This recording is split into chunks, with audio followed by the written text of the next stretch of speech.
y así poder frenar esta pandemia, la COVID-19 que tanto azota a nuestro país. Para ello vamos a dar ahora la bienvenida a nuestra invitada. Nos acompaña la viceministra de Interculturalidad, Ángela Acevedo, para que nos explique un poco justamente estas estrategias de información a un sector, a una población, las poblaciones vulnerables que son las comunidades indígenas. Estamos además en el marco del Día de la Lengua Materna, teniendo en cuenta la riqueza que tiene nuestro país, 48 lenguas originarias y que son el principal mecanismo de comunicación de los distintos peruanos que están distribuidos en la Amazonía, en los Andes, en todo el territorio nacional. Muchísimas gracias, viceministra, por acompañarnos en esta edición. Buenos días.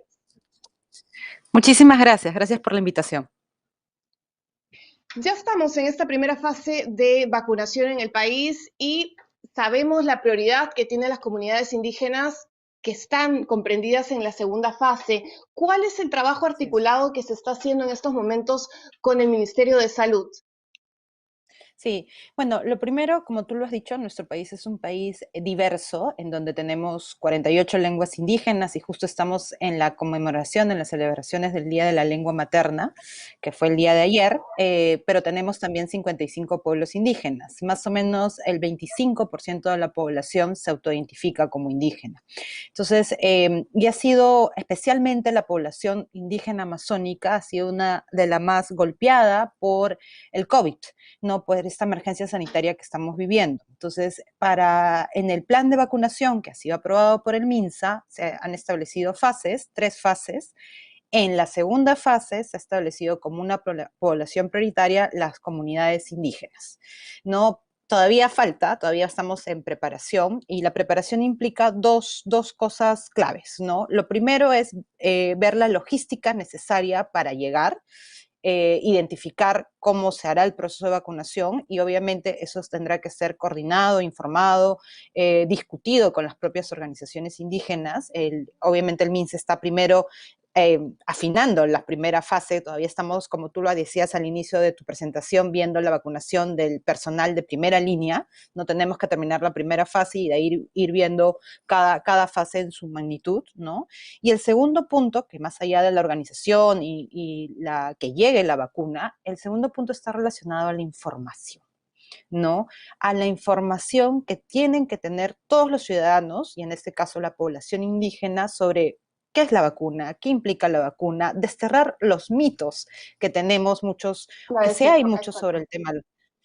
Exacto, la desinformación, ¿no? En Entonces, ese sentido, viceministra, por ejemplo, hablando un poco de esto que usted señala, tenemos experiencias que se están desarrollando en algunos países, por ejemplo en México, las comunidades indígenas rechazan en muchos casos la vacuna.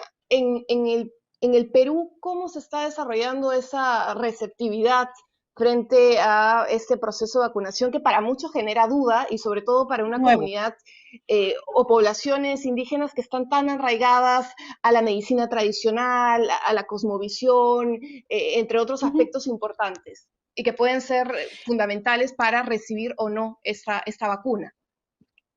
Bueno, como está pasando en nuestro país, antes del inicio del proceso de vacunación, las mismas encuestas mostraban una gran desconfianza hacia la vacuna en general, ¿no?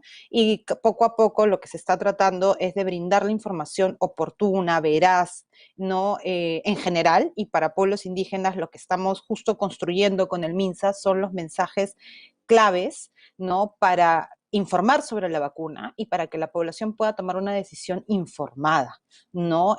Ahorita las organizaciones, vamos a comenzar a trabajar con las organizaciones para brindar esa información. De hecho, hemos tenido el reporte de ciertas comunidades que muestran, más que el rechazo, es la desconfianza, ¿no? Y toda la información, hay mucha malinformación, hay mucha desinformación, hay mucho rumor y mito que ha llegado, como a todos, como en todas partes del país, y lo que nos toca a nosotros como gobierno, ¿no? Como Estado, es brindar toda la información necesaria, ¿no? Y eso es lo que estamos trabajando. Nosotros ya en el Ministerio de Cultura habíamos, para la primera ola, digamos, de COVID, habíamos establecido un sistema de alerta, monitoreo e información sobre el COVID en general, ¿no? En ese momento, estamos hablando del año pasado, sobre cuáles son los efectos del COVID, cómo tratarlo, cómo las medidas de seguridad necesarias. Hemos trabajado con radios locales, hemos trabajado con radios comunales, con TV Perú Nacional y RTP, se ha transmitido todos los videos, audios que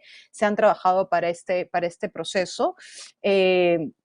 Y también con diferentes aliados, ¿no? Y obviamente también con las organizaciones. Entonces, lo que estamos planificando o lo que se está armando para este segundo momento, y ya estamos en un proceso de difusión, por ejemplo, a través de mensajes de texto y llamadas telefónicas, ahorita de las medidas, para seguir manteniendo las medidas de seguridad, ¿no?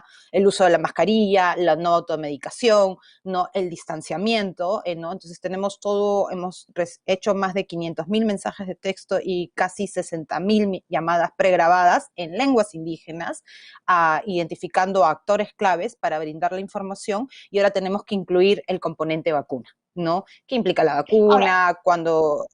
Dale. Ahora, hay un tema importante también a destacar. El año pasado se hizo la presentación de esta central de interpretación, traducción, la CIT. ¿Qué resultados han tenido en esta primera etapa y qué tipo de trabajo en conjunto o de qué manera este instrumento va a funcionar para justamente este fin, llegar a las comunidades indígenas, dar la información oportuna y desterrar estos miedos que puedan generar frente a algo desconocido?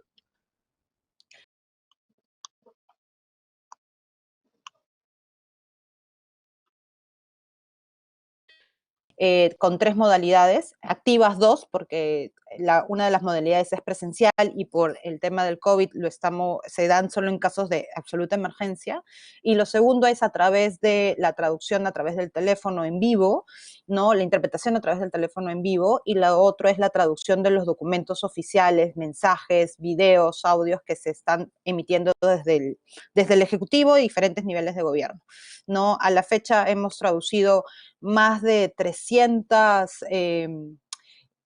piezas comunicacionales de diferentes sectores, de salud, de la presidencia del Consejo de Ministros, de educación, del propio MIS, en el tema de los bonos, ¿no? Y se difunden a través de los canales institucionales. O sea, una de las cosas claves que tenemos que tener en cuenta para brindar información que sea útil es que no solo es la lengua, o sea, la lengua es un medio de comunicación, es una forma de expresarnos, pero atrás de la lengua no es solo la palabra, implica todo un código cultural, ¿no?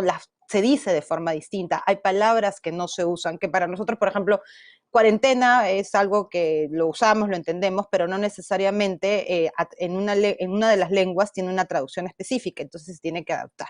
Entonces la CIT juega un papel clave porque se hace esa adaptación pedagógica, esa adaptación metodológica.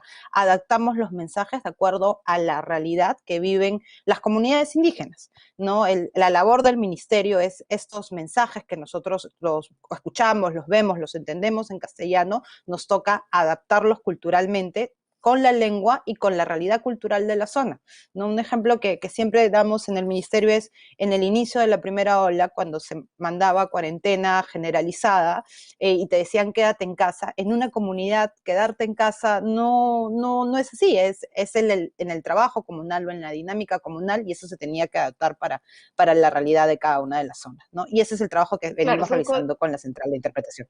Son códigos culturales son distintos. códigos completamente distintos. Por un lado, viceministra, tenemos estas campañas de información que usted nos está detallando, pero por otro lado tenemos la contención de la enfermedad como tal. Estamos viviendo ya desde hace algunas semanas nuevas medidas restrictivas que buscan obviamente frenar la ola de contagio, sobre todo en esta segunda ola que está siendo mucho más severa en algunos puntos del país. En cuanto a las poblaciones originarias, en las poblaciones indígenas, los territorios en donde se encuentran estas poblaciones, ¿cómo se va desarrollando? ¿Se están desarrollando estos arcos epidemiológicos? ¿Están funcionando? ¿No están funcionando? ¿Dónde está enfocado el trabajo que ustedes vienen desarrollando? Bueno, nuestro trabajo es particularmente de articulación y coordinación tanto con el MINSA, con el Ministerio de Salud, pero también con las direcciones regionales de salud, que son las que tienen que prestar el servicio, ¿no? Nosotros contamos con gestores interculturales en más de 13 regiones, donde el equipo de gestores interculturales de la región coordina directamente con la DIRESA, con la Dirección Regional de Salud, cada vez que se da una alerta de algún caso en alguna comunidad, para que se preste la atención en salud o se haga el cerco que se tenga que hacer, ¿no? Pero también en algunas regiones también existen los que son los comandos COVID indígenas, ¿no? Que es una experiencia que se generó el año pasado, en donde la misma organizaciones se articulaban en un comando COVID con la presencia del gobierno regional, con la presencia del Ministerio de Cultura y otras entidades, para poder brindar una atención completa, ¿no? Entonces, ahora estamos en una situación que depende mucho de la región y de la situación en particular en que se esté dando, ¿no? O sea, ahorita teníamos la alerta de Pasco, ¿no? De la zona de Pasco, de la parte amazónica, con alertas de presencia de COVID en algunas comunidades. Entonces, inmediatamente se tiene que trabajar con la DIRESA para que se vaya a la zona, para que se haga las atenciones necesarias para y así en cada una de las regiones de acuerdo a la situación que va viviendo la región, ¿no? La epidemia, la pandemia, el COVID es algo que tenemos que trabajar de manera que el rol del gobierno regional, de los gobiernos subnacionales es clave, porque ellos están en el territorio y desde Lima o el nacional vamos a dar los acompañamientos, ver ya excede o escala mucho para dar mayor refuerzo, pero es importante el rol que hacen nuestros gestores interculturales en las regiones, trabajando directamente con el gobierno regional, con las organizaciones indígenas para brindar las atenciones pertinentes. Pertinentes. Ahora, ministra, usted nos detalla un poco las acciones articuladas en cuanto a los pueblos indígenas, estos 55 pueblos. ¿Qué sucede con las poblaciones en aislamiento sin contacto inicial? ¿Cuál es la situación actual? Sí, bueno, has dicho, ¿no? En el caso de pueblos indígenas, tenemos pueblos indígenas que viven en comunidades, que pueden vivir o una comunidad urbana, que es la que tenemos en Lima, en Cantagallo, por ejemplo, Cantagallo, ¿no? Que tuvimos el viernes una intervención multisectorial en salud, en alimentación, porque la situación, claro, en Lima estamos viviendo una ola muy fuerte, ¿no? Tenemos también la población en aislamiento, que es los Piasi, ¿no? Los Piasi viven en zonas de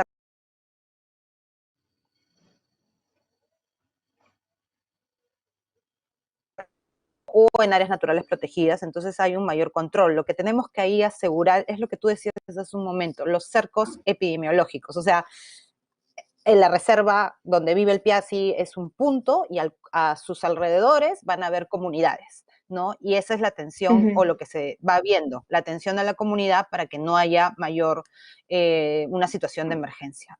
En este momento no hemos tenido una situación de emergencia cerca de una comunidad, una reserva. En la primera ola lo tuvimos en el caso de la reserva Coapacori y Nahuananti, y se atendió a las comunidades, a toda la zona aledaña y a la población que transitaba por la zona, y no hubo ningún riesgo. Estamos atentos y monitoreando la situación para que no se dé ninguna alerta, y si se da el caso, coordinar inmediatamente con salud para que se hagan las intervenciones respectivas, ¿no? Y fortalecer sobre todo estas barreras sanitarias que usted señala. Ahora, tenemos un aspecto importante también, frente a lo que representa la COVID-19, estamos en una crisis económica y se profundiza aún más en las poblaciones vulnerables, como las comunidades indígenas, que en muchos casos su principal medio económico son la venta, por ejemplo, de sus artesanías, entre otros aspectos también. ¿Qué acciones o cómo se está atendiendo estas necesidades específicas desde el Sí, Ministerio de Cultura? Sí, esa es una situación que implica varias aristas o varios temas, porque como tú decías, hay comunidades que pueden vivir de la venta de artesanías, hay otras que viven de la agricultura, no es muy variopinto, ¿no? No hay una situación específica. En el caso de las comunidades que viven del arte o que tienen una presencia de artesanos o vivían mucho del turismo, lo que nosotros estamos trabajando como ministerio mismo hemos promovido varias tiendas virtuales a través de Rurak Maki, ¿no? Para poder que que puedan tener este acceso o este medio de venta virtual con las complejidades que también implican, pero estamos brindando también la asistencia técnica para que puedan, aquellas comunidades que puedan estar adscritas a Rurak Maki o que estaban trabajando con Rurak Maki puedan pasar a su tienda virtual y de esta manera poder tener también, no perder el acceso al mercado, ¿no? Y de hecho, desde el Ministerio de Cultura, desde también del lado patrimonial, del otro viceministerio, se está viendo, identificando para trabajar con turismo sobre aquellas medidas de apoyo a estas poblaciones que vivían en realidad artesanía enganchada al turismo, ¿no? Entonces ver aquellos mecanismos que puedan hacer que tengan, no, que se preparen porque esta situación va a tener, no que se preparen, que mantengan su acceso al mercado y de esta manera mantener los recursos de los que conseguían, ¿no? Por ejemplo, hay trabajo articulado también, por ejemplo, con MIDIS, Jaliwarma, ¿qué Sí. o qué otras articulaciones con otros sectores se están desarrollando, se van a desarrollar justamente para atender a la población? El Ministerio de Educación, por ejemplo, ya estamos por iniciar las clases. En ese Bueno, sentido, ¿cómo se viene coordinando? sí, en el caso es bien interesante porque en la primera ola lo que se estableció desde el Ministerio de Cultura, se aprobó un decreto legislativo, se aprobó una estrategia de intervención para los pueblos indígenas y uno de los ejes en la estrategia de intervención era lo relacionado a abastecimiento, ¿no? Y para Ujú. ellos se trabajó con MIRIS y con el programa Caliwarma para brindar abastecimiento complementario de emergencia a las comunidades indígenas, ¿no? Y el año pasado se ha venido abastecimiento a las comunidades de Madre de Dios, de Loreto, de Ucayali, de Cusco, la Convención, de Ayacucho, una zona, de Amazonas, ¿no? De Lima también, de zonas en Lima. Entonces, este año estamos justo en las coordinaciones con el MIRIS para que se pueda brindar esta alimentación de emergencia, ¿no? Ya, por ejemplo, en el caso de Cantagallos, a través de INDECI se hizo una, una entrega inmediata de víveres. Sí, y estamos viendo para que ya se hagan las próximas semanas una entrega ya más a largo plazo, o sea, con un paquete que les puede durar ya varios meses. Y lo mismo estamos haciendo las solicitudes para lo que serían las zonas donde están en emergencia, ¿no? Una zona clave que a nosotros nos preocupa y que como gobierno y que justo el día de ayer ha estado el ministro del Ambiente, la viceministra de Vivienda, es Madre de Dios, ¿no? Madre de Dios, más allá del COVID, está pasando por una situación de emergencia por lluvias, ¿no? Una emergencia climática. Entonces se está haciendo toda o sea, se está preparando las intervenciones para más allá de la emergencia inmediata, que es a 3 comunidades se les ha tenido que evacuar de su zona por el grado de afectación. Vamos a tener que trabajar de nuevo con Caliwarma, con vivienda, con los diferentes sectores para proveer una atención completa a la que da el gobierno regional, ¿no? E igual con educación. Educación tiene un espacio, además de coordinación permanente con las organizaciones indígenas, en donde va informando acerca de las medidas que se están tomando, ¿no? El inicio de Y clases sobre es esta ya en un par de posibilidad, semanas. exacto, sobre esta posibilidad que se Sí, reanuden las clases justamente en estas áreas donde la incidencia del virus no es mayor, sobre todo en esta segunda ola. Para finalizar, viceministra, claro, estamos enfocados dentro de la emergencia sanitaria, la pandemia, la COVID-19, pero ¿qué tanto se está alertando o qué tanto se está trabajando frente a la vigilancia de otras enfermedades, de otros sí. problemas sanitarios que se pueden generar y que de hecho se han generado, por ejemplo, el dengue desde Venga, septiembre? claro. ¿Cómo se está Sí, trabajando en ese sentido frente a lo que puede suceder adverso a la COVID-19 como tal? claro, tuvimos esa situación. De hecho, cuando se dio el inicio de la emergencia sanitaria por COVID, teníamos una situación de dengue en Loreto, Madre de Dios y Ucayali, ¿no? Eso no se ha dejado de lado. En los últimos meses se ha venido trabajando. Igual las direzas han incluido y estaban trabajando especialmente en el caso de dengue, ¿no? Para ver las situaciones de emergencia y alertar y hacer las medidas de precaución necesarias. Lo mismo para el caso de ahora de COVID, que se está atendiendo de manera complementaria. O sea, se quiere no dejar de atender las otras situaciones de emergencia que se puedan dar, ¿no? Y justo en estos meses de lluvia, no puedes perder la vista de lo que puede pasar en situaciones de dengue, ¿no? Y eso también se trabaja directamente con las direzas. Con las direzas. Bueno, muchísimas gracias, viceministra, por explicarnos un poco el trabajo que se viene desarrollando tanto en información, dar información pertinente sobre prevención, sobre la importancia de la vacuna y también la atención que se está desarrollando en las poblaciones vulnerables, en los pueblos originarios que conforman nuestro país. Nos acompañaba Ángela Acevedo, viceministra de Interculturalidad del Ministerio de Cultura. Gracias por explicarnos todo esto y vamos a seguir hablando justamente